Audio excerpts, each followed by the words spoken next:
జీవితం అనేది నిరంతర సవాల్. ఈరోజు ఏ కష్టము లేదనుకోవడానికి ఏమీ ఉండదు. ప్రతి పనిలోనూ ఓ ఛాలెంజ్ ఉంటుంది. వాటన్నిటిని అధిగమించుకున్నాక ప్రశాంత జీవనం లభిస్తుందా అంటే గ్యారంటీ ఏం లేదు. ఈ స్ట్రగులే మానవ జీవితం. ఇలాంటి సందర్భంలో ఆత్మహత్య చేసుకున్న వాళ్ళని నిందించొద్దు, విమర్శించొద్దు. గత్యంతరం లేని పరిస్థితులలో ఇక నాకు ఏమీ లేదు అనుకున్నప్పుడు మాత్రమే ప్రాణత్యాగం చేయడానికి సిద్ధపడతారు. బట్ అసలు వాళ్ళ కష్టం ఏంటో ఎవరికి చెప్పుకోలేని పరిస్థితికి వచ్చారు అంటే అర్థం చేసుకోవాలి.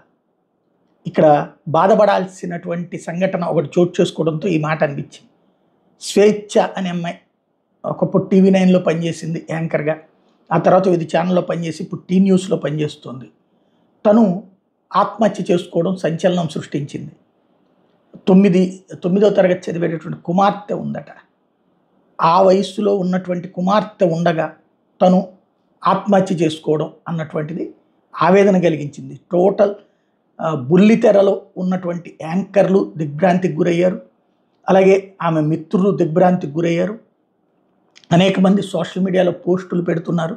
ఇలాగ ఇంత చిన్న వయసులో అంత పెద్ద నిర్ణయం ఎలా తీసుకున్నావమ్మా అన్నటువంటిది.